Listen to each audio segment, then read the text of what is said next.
সাহাবীরা দৌড়ায় মসজিদে যাইতো। সুবহানাল্লাহ কইতে ইচ্ছা করলো না? আকাশে মেঘ দেখা দিলে সাহাবারা দৌড়িয়ে মসজিদে যেত। তাদের ভয় লাগতো। তারা জানে কি জানেন? আল্লাহর ঘরটা হলো আমানতের ঘর।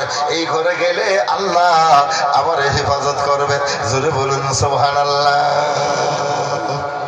বাস, তাদেরকে আল্লাহ হেফাজত করেছে। আর আমগরে কি? আমরা যদি দেখি আকাশ খারাপ হয়েছে, আমরা কোনে যাই? মসজিদে না কোনে? মসজিদে গেলেও কি আকাশটা খারাপ হয়েছে ঘুরে যাবো। এইখানে খালি 10 ফোঁটা পড়ুক, দেখেন একটাও থাকবো না। এই কারণে আমাদের কি খুলুসিয়াতটা নষ্ট হয়ে গেছে। ইমানের যে একটা খুলুসিয়াত আছে, এটা নষ্ট হয়ে গেছে। মেরাজ হলো নামাজ। কার জন্য? মুমিনদের জন্য।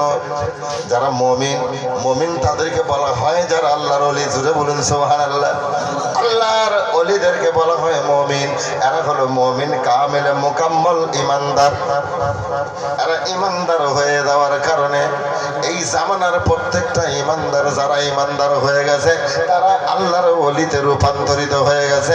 জুড়ে বলা যাবে কি সুবহানাল্লাহ।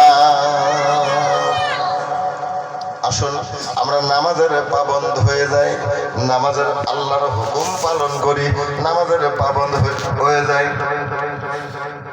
মসজিদে যাবেন, এই যে মসজিদে আসলেন, যতগুলো কদম হয়েছে প্রত্যেকটা কদমে আল্লাহ 10টা করে গুনাহ মাফ করে দিবে, 10টা করে সওয়াব দিবে, 10টা দরজা আল্লাহ বাড়াই দিবে। জোরে বলুন সুবহানাল্লাহ। তো মসজিদের মধ্যে যাই হিসাব নেই। মসজিদে যাই বসারও কোনো সাইজ নেই। মসজিদে বসবো, এই বসার কোনো চাই না।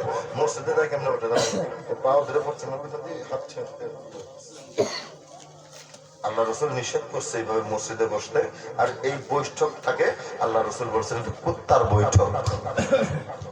কি এর বৈঠক? দেখেন তো মসজিদের মধ্যে কত মানুষ এইভাবে বসে বেয়াদবের মতো। ঠ্যাং ধরে কোন দেখি কথা কয় না, পশ্চিম দিকে না। মসজিদ আল্লাহর ঘর, এখানে আদবের সাথে ঢুকতে হবে। কার ঘর এটা? আল্লাহর ঘর, এখানে আদবের সাথে ঢুকতে হবে। মসজিদের দরজায় গিয়ে প্রথমে আমার রসুলকে সালাম দিতে হবে। কোথায়? মসজিদের দরজায় গিয়ে প্রথমে আমার নবীকে সালাম দিতে হবে।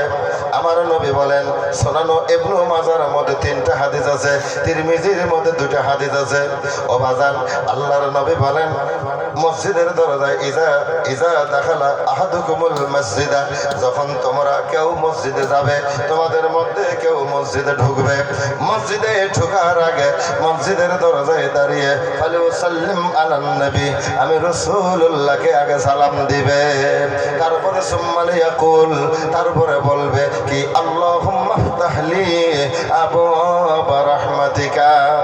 আমার ভাইরা, এখন খালি আল্লাহুম্মা ফতাহলি আবওয়াব রাহমাতিকা এটুকুন কিতাবের মধ্যে আছে বাজান। সালামও নাই, আগেও সালাম নাই, পরেও সালাম নাই।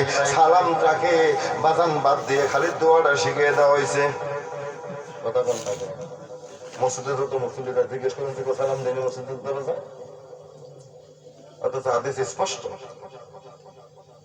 এটা এই জন্যই এখান থেকে বাদ দেওয়া হয়েছে, যাতে উম্মতে মুহাম্মদী যেন রসুলের সালাম কালাম ভুলে যায়। আবার সালাম দেওয়া লাগবো কেন? আবার কেউ কেউ এনে যুক্তি দিচ্ছে। যুক্তিটা বলবো কি? অনেকেই যুক্তি দিচ্ছে এখানে। কি যুক্তি জানেন?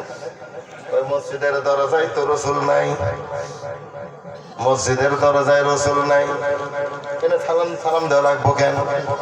ঠিক আছে, মসজিদের দরজায় রসুল নাই, সালাম দিলেন না। মসজিদের ভিতরে ঢুকলেন, 2 রাকাত নামাজ পড়লেন, বৈঠকে বসিয়ে যে সালাম দিলেন আত্তাহিয়াতু লিল্লাহি ওয়াস সালাওয়াতু ওয়া তাইয়্যিবাত। এরপরে কি? এরপরে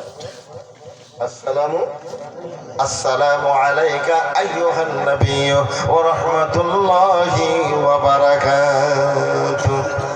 এই জায়গায় ওই জায়গায় নবী নাই, এই জায়গায় সালাম দিলেন, এইখানে নবী কোন থেকে আইলো? আমার কথা হলো বাজান, সালামটা আমরা কারে দেই? মুখামুখি ব্যক্তিদের কথা কোন লাগে, উপস্থিত ব্যক্তিদের ক্ষেত্রেই সালাম, উপস্থিত ব্যক্তিদের ক্ষেত্রেই সালাম দেওয়া হয়। তাহলে আসসালামু আলাইকা আইয়ুহান নাবিয়্যু, নবীজিকে সালাম দিলেন নামাজের মধ্যে। ওইখানে মসজিদের দরজায় নবী নাই, এইখানে নবী কোনে থেকে আসলো? এইখানে যদি রসুল আমার আছে, সালাম দিলেন, তাহলে ওইখানেও আমার রসুল আছে। ওর ভাইরা, এই জন্য বললাম কথাগুলো। কেন দিচ্ছে স্লিপ? এতক্ষণে স্লিপ নেওয়া হবে না, এখন রাত 12টা বাজে, এখন শেষ দিয়ে দেবো। আগে স্লিপ আগে দিতে, পরীক্ষা ছেলে মেয়েদের পরীক্ষা। আমি আমার কথা হলো যে মুক্তাসার, এখন দোয়া হবো, ছেলে মেয়েদের পরীক্ষায় ডিস্টার্ব করা যাবে। মুক্তাসার কথা হলো বাদ দিয়ে নামাজের পাবন করবেন করিয়ে